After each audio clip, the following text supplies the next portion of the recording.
feel better about herself when they come home at night. That's what Shannon needs. You don't need no 26-year-old girl. You don't need no 36-year-old girl.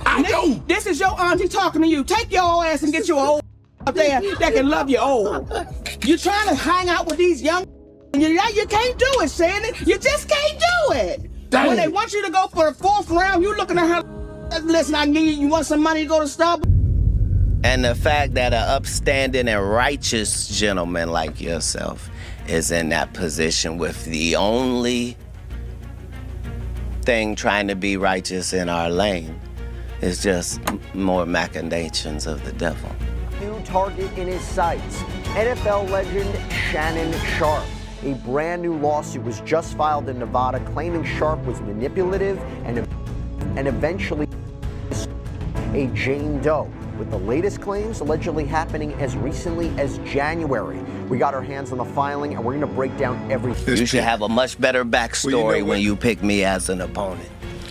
You know what, man? I'm glad you at least, addressed it, because when you talk to him and tell him what the truth is, he won't be able to refute it. I told you earlier, he doesn't know this. How could he know? Welcome back to Juicy Pulse, your daily dose of scandal and glamour. Let's spill the tea on today's biggest celebrity stories. Katt Williams just lit the internet on fire after backing up the wild accusations against Shannon Sharpe.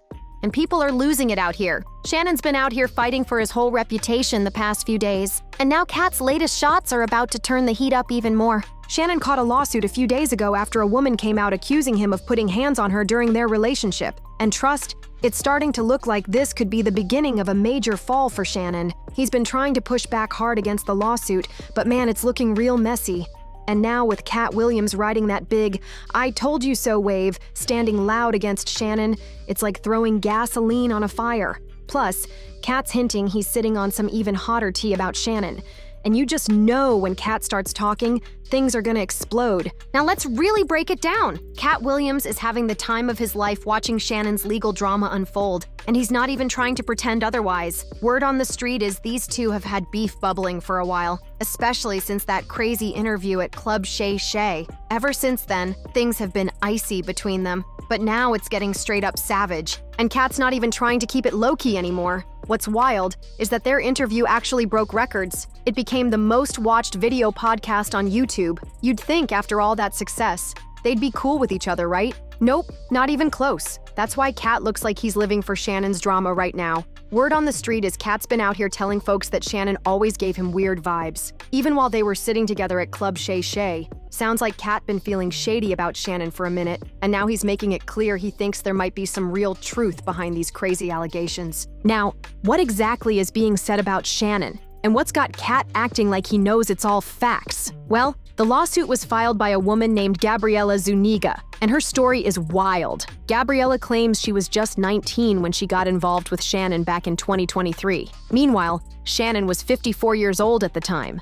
From the jump, this is looking bad for Shannon. Like, what was UNC even thinking getting mixed up like that? To put it in perspective, Shannon's youngest kid would have been around 29 or 30 during that time, meaning Gabriella was more than a decade younger than Shannon's own youngest child. And sure, Gabriella was technically an adult, but still, it's messy, it's uncomfortable, and it's raising all kinds of questions. A lot of folks out here are calling it grooming, and you can't blame people for giving Shannon major side-eye over it. Anyway, Gabriella dropped a long list of accusations in her lawsuit, and it's getting uglier by the day. This whole situation took a crazy turn real fast. First off, Gabriella originally filed her lawsuit under the name Jane Doe because she didn't want the world knowing who she was. But the only reason her real name even got out there is because Shannon and his legal team straight up dropped it in their public statements. Like, what were they thinking? That move alone is raising a ton of eyebrows. Now, digging into Gabriella's lawsuit, it's packed with some serious accusations.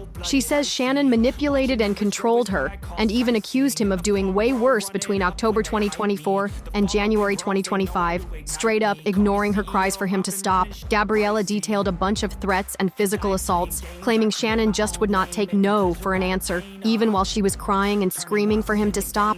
It's beyond disturbing if even half of it's true. Gabriella says they first met at a gym in LA and had a consensual relationship for about 2 years. But she says things turned dark real quick. She even accused him of threatening to harm her when she tried to share her location with friends, which is absolutely terrifying if true. Plus, she claimed Shannon secretly recorded some of their private moments without her even knowing, and said he didn't keep them private either, allegedly showing the clips to his friends. Like, who does that? But Shannon wasn't about to just sit back and take all these hits without swinging back. He fired off a fiery statement through his lawyer, pushing hard to defend himself and calling Gabriella's whole story a lie.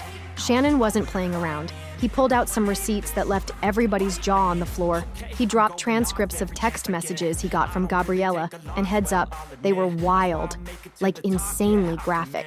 In the texts, Gabriella allegedly said stuff like, "I want you to put a dog collar on my neck and choke me with it while you're effing me." And it gets even crazier. She wrote, "I know you miss this big juicy 25,000 for each cheek. Only if you put that baby gravy in me, then you can do whatever you want to me." It didn't stop there either, she went on saying, "I want to put my tongue in your a-hole and then marry you. That's my daddy. And I want you to put a big black baby in me. You better crave it, 'cause you're gonna be stuck with it for life after you put a big black baby in me." Yo, this whole thing is just next level exhausting to even read. And honestly, the way she kept bringing up the big black baby stuff, it's got people seriously side-eyeing the whole situation, especially because Gabriella is white. Sounds like there might have been some race play vibes going on. And listen, that's a whole other can of worms we ain't even opening right now. Shannon's a country dude who's definitely seen some things. That much is clear. But anyway, Shannon's statement didn't hold back either. He said straight up that this lawsuit filed by Gabriella Zuniga and orchestrated by her attorney, Tony Busby, is a blatant and cynical attempt to shake down Mr. Sharpe for millions of dollars. He's claiming Gabriella tried to run him for a big cash payout, and that this whole thing was just about squeezing money from him. Shannon's team came back swinging, saying Gabriella's so-called evidence was shady from the jump. They claimed she secretly recorded one of their private, consensual moments, but that the footage had been chopped up and twisted completely out of context. They're saying it was edited on purpose to make a consensual act look like something way darker.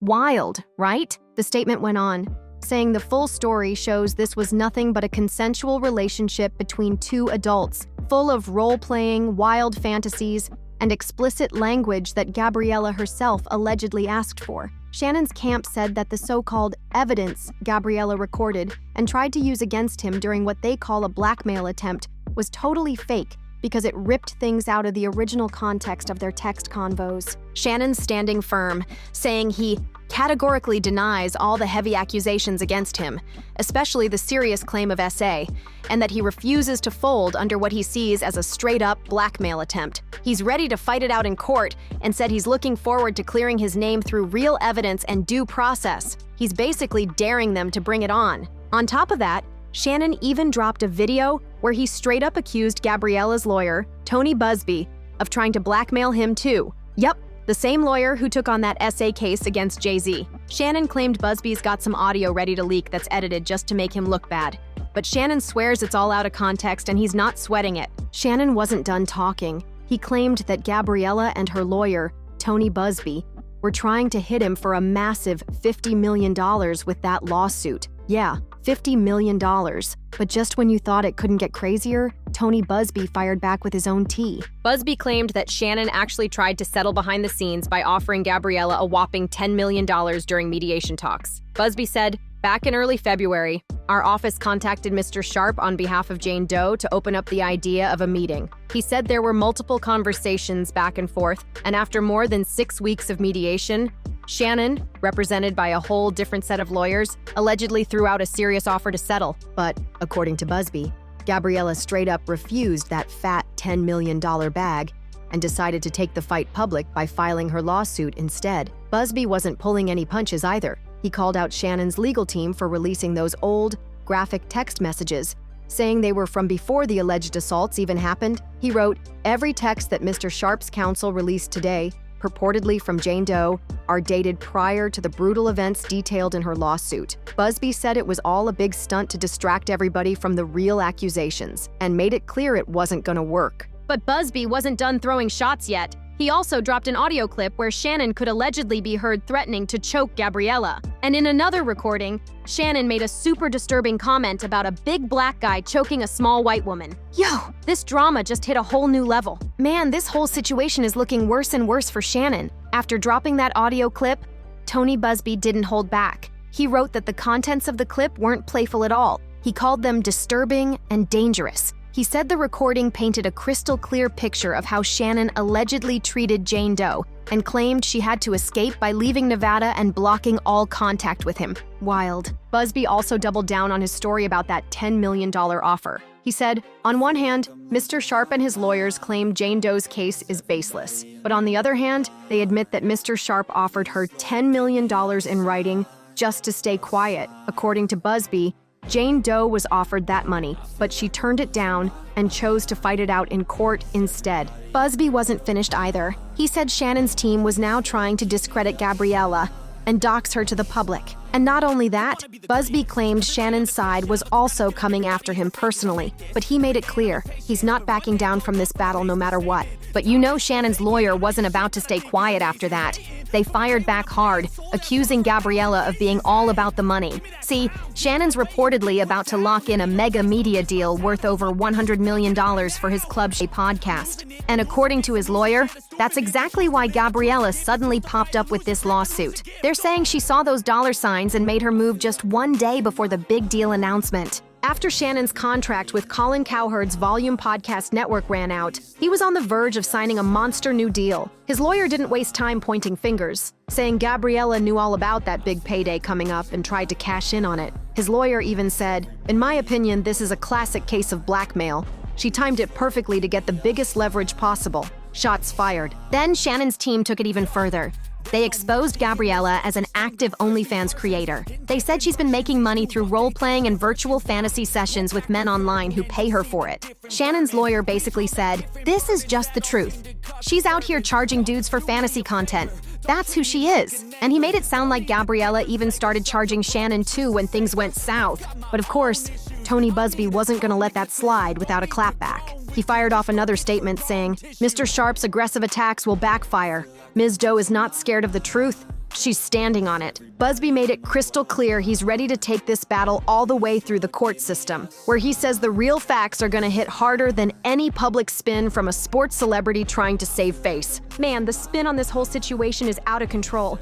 This is a very, very, very messy, hot disaster right now, and fans are totally split on what to believe. On one side, you got Tony Busby, and let's just say, his reputation ain't exactly squeaky clean when it comes to these types of cases. People haven't forgotten. This is the same lawyer who filed a wild lawsuit against Jay-Z last year, accusing him of allegedly messing with a 13-year-old at a VMA after party way back in 2000. That case ended up getting dropped and dismissed. And then it got even messier when another Jane Doe came forward, saying Busby had lied to her too. Jay-Z even countersued Busby for defamation and extortion. Total chaos. So now that Busby's out here targeting another high-profile black man, a lot of fans are giving him serious side-eye and wondering if extortion is just part of his side hustle. But then again, there's another side to this. Some people are saying Shannon does have a reputation for being real freaky when it comes to what he's into behind closed doors. And listen, being freaky is one thing, but folks are asking if maybe, just maybe, Shannon let those freaky vibes cross a serious line. 'Cause there's a big difference between wild bedroom games and crossing over into something criminal. And now everybody's wondering where that line got drawn. While fans are busy arguing over who's right and who's wrong, guess who's allegedly sitting back enjoying every second of Shannon's downfall? Katt Williams. And yeah, it's a little shocking at first, but if you've been paying attention, the signs were there. Rumors been swirling for a minute now that Katt and Shannon haven't exactly been cool, and it all traces back to that infamous Club Shay interview. The chaos kicked off the second that podcast blew up and went viral. Katt ended up catching heat from a whole bunch of black entertainers, especially fellow comedians. And honestly, once you look closer, you can kind of see why. Some parts of that interview had Katt looking real bitter, like he had some major grudges he needed to air out. When Katt sat down at Club Shay Shay, he went full-on confessional. No sugarcoating, no dodging, just straight up dragging folks left and right. He wasn't tiptoeing around anybody's feelings either. Katt jumped headfirst into the drama, raw and unfiltered, straight, no chaser. And while the internet was laughing it up and turning his quotes into memes, the celebrities who got hit with the backlash were definitely not laughing behind the scenes. 'Cause let's be real, nobody likes having their dirty laundry aired out for the whole world to see. But Katt looked like he had been sitting on all that tea for years, just waiting for the perfect moment to unleash it. And he sure did. And man, Shannon Sharpe really set the whole thing up on a silver platter for Katt. But after that viral Club Shay Shay interview, the aftermath was a total mess. And both of them, especially Katt, caught a ton of heat. One of the first big names to speak out, none other than Dave Chappelle. Dave didn't hold back either. He called them out, saying, "What part of the game is this?" He went off, saying Katt was out here eating his own people, and pointed out that Katt didn't have that same energy when it came to the white entertainers.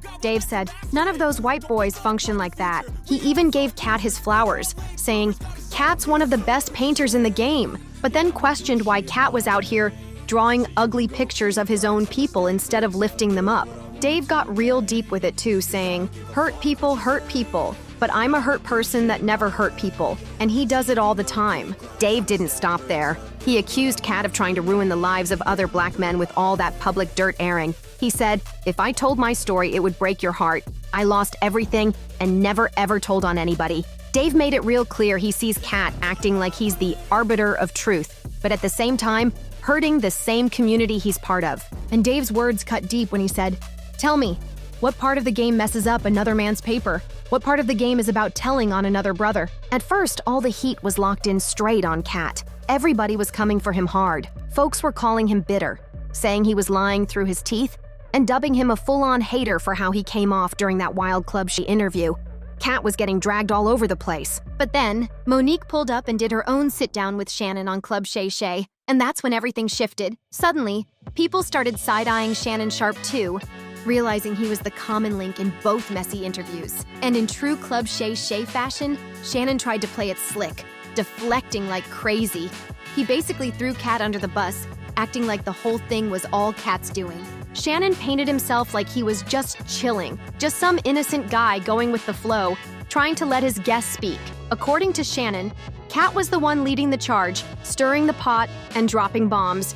He was just sitting there playing off Katt's energy. Now behind the scenes, Shannon was already feeling some type of way about all the backlash he'd been getting. In his mind, he was just doing what any interviewer's supposed to do, ask questions and let the guests talk. He said he didn't force Katt to spill any tea, didn't pressure him to say a word he didn't want to. So as far as Shannon was concerned, all that hate coming his way, totally unfair in his eyes. And honestly, I kind of see where Shannon's coming from on that. But word is, somebody close to the situation said Shannon's been venting like crazy behind the scenes, frustrated that Katt's bombshell interview completely threw his whole show off track. What used to be seen as a solid, credible space for real conversations started getting clowned as a circus act. Shannon was stressed that all that chaos might mess up his chances of booking big-name guests in the future, and best believe, he put the blame squarely on Katt's back. But it gets even messier. Shannon allegedly started hinting that maybe Katt wasn't even being 100% real during that interview.